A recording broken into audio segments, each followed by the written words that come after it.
Hi friends, welcome to Annams recipes. எல்லாருக்கும் இனிய தமிழ் புத்தாண்டு நல்வாழ்த்துக்கள். நான் வந்து தமிழ் புத்தாண்டுக்கு கோதுமை ரவையை வச்சு கேசரி பண்ண போகிறேன். நாட்டு சர்க்கரை எல்லாம் சேர்த்து. தமிழ் நியூ இயர்னாலே நம்ம வந்து பொங்கல் செய்வோம், வடை பாயாசம் எல்லாம் செய்வோம். இந்த தடவை நான் ஒரு புதுவிதமாக ஈஸியாக, இதுவும் கொஞ்சம் டேஸ்ட் பொங்கல் மாதிரி தான் இருக்குது, செஞ்சுருக்கேன். இது வந்து எல்லாருமே செய்யலாம், பிகினர்ஸ் பேச்சுலர்ஸ் யார் வேணாலும் செய்யலாம். ஒரு 20 நிமிஷத்தில் செஞ்சிடலாம்.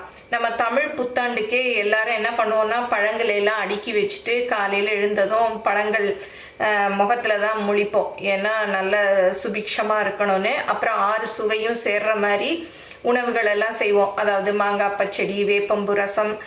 சிலர் என்ன பண்ணுவாங்க, மாங்காய் பச்சடியிலே எல்லாத்தையுமே கலந்துருவாங்க, புளிப்பு இனிப்பு காரம் எல்லாம். அந்த மாதிரி ஒவ்வொரு வீட்டில் ஒவ்வொரு வழக்கம் இருக்கும். அந்த மாதிரி செஞ்சு நம்ம சாமி கும்பிடுவோம்.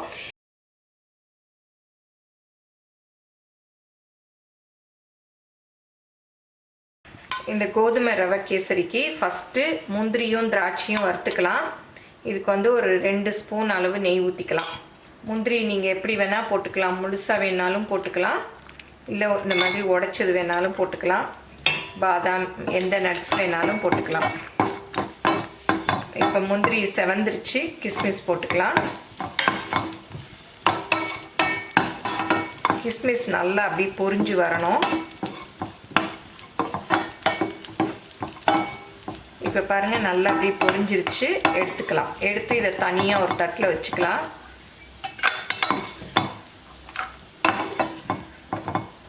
இப்போ இதை தனியாக ஒரு பிளேட்டில் எடுத்து வச்சாச்சு. இதே நெய்யில் நம்ம கோதுமை ரவையை வறுத்துக்கலாம். இது எந்த கோதுமை ரவை இருந்தாலும் பரவாயில்ல. நல்லா வாசம் வர்ற வரைக்கும் வறுத்துக்கணும். நான் வந்து இப்போ 1 கப்பு ரவை எடுத்திருக்கேன். இதுக்கு வந்து 3 கப் அளவு தண்ணி எடுத்து ஒரு பாத்திரத்தில் தனியாக கொதிக்க வச்சிடலாம். ரொம்ப கொதிக்கணும் இல்லை, கொஞ்சம் வெது வெதுன்னு இந்த ரவை வறுக்கிற வரைக்கும் அது சூடு பண்ணிக்கலாம்.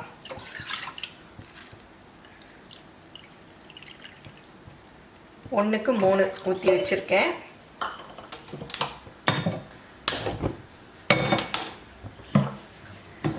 இதை நல்லா வறுத்துக்கலாம். இது ரொம்ப ஹெல்த்துக்கு நல்லது. இதில் வந்து நான் ஸ்வீட்டுக்கு நாட்டு சக்கரை தான் போட போகிறேன். நான் ஏற்கனவே வந்து நியூ இயர்க்கு மாங்காய் பச்சடி எப்படி வைக்கிறது அப்படிங்கிறதெல்லாம் வீடியோ போட்டிருக்கேன். வேப்பம்பூ ரசம் வீடியோவும் போட்டிருக்கேன். அதெல்லாம் கீழே டிஸ்கிரிப்ஷனில் கொடுக்குறேன், பார்த்துக்கங்க. இப்போ வந்து நல்ல ரவை வந்து வறுபட்டுருச்சு, நல்ல வாசம் வருது. தண்ணியும் இங்கே பாருங்கள் லேசாக கொதிச்சிருச்சு. இதை அப்படியே இதில் ஊற்றிடலாம்.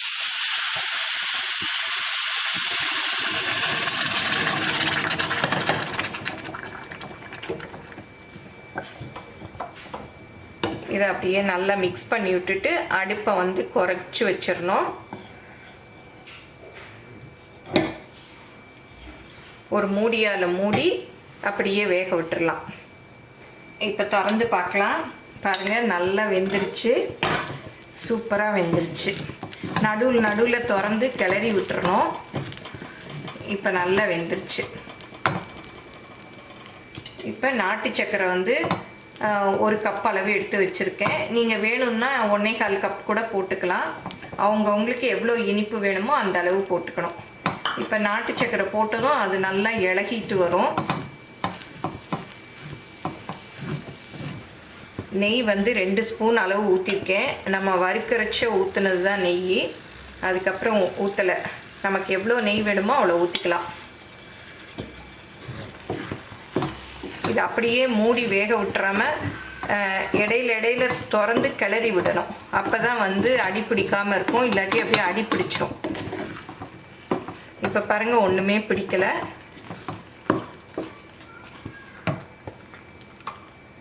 இதில் கொஞ்சமாக ஏலக்காய் பொடி 1 சிட்டிகை அளவுக்கு போடலாம்.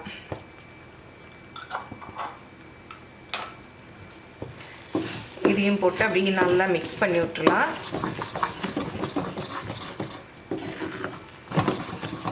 இப்போ வந்து கேசரி நல்லா ரெடி ஆயிடுச்சு.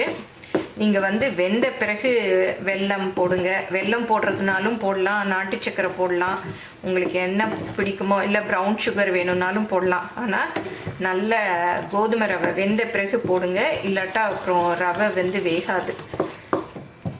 இப்போ வந்து நம்ம நெய்யில் வறுத்து வச்சுருக்க முந்திரி கிஸ்மிஸை போட்டுக்கலாம்.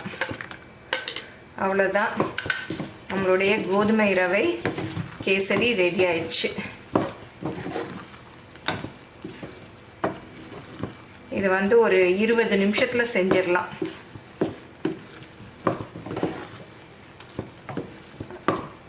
இது ஆற ஆற இன்னும் கொஞ்சம் இறுகிக்கும். இன்னும் நெய் வேணும்னாலும் ஊற்றிக்கலாம். பாருங்கள், இப்போவே அப்படியே நல்லா ஒட்டாமல் வருது.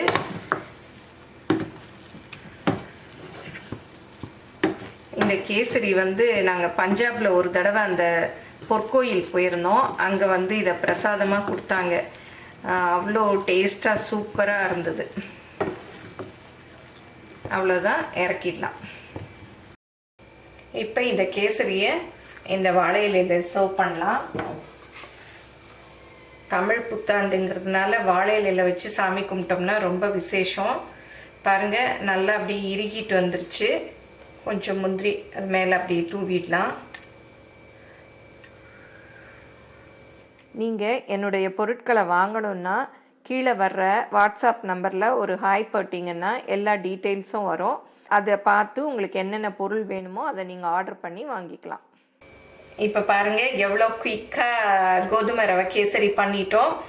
இதை வந்து எல்லாருமே பண்ணலாம், ரொம்ப ஈஸியாக இருந்தது. பார்த்துருப்பீங்க இல்லையா? எல்லோரும் செஞ்சு பாருங்கள், எப்படி வந்ததுன்னு உங்கள் கமெண்ட்ஸை சொல்லுங்கள். பிடிச்சிருந்தா லைக் பண்ணுங்கள், உங்கள் ஃப்ரெண்ட்ஸுக்கும் ஷேர் பண்ணுங்கள். எல்லோருக்கும் மீண்டும் இனிய தமிழ் புத்தாண்டு நல்வாழ்த்துக்கள். நல்லா சமைச்சு நல்லா சாப்பிட்டு நல்ல வளத்தோட ஆரோக்கியத்தோட நல்லா எல்லாரும் இருக்கணும்.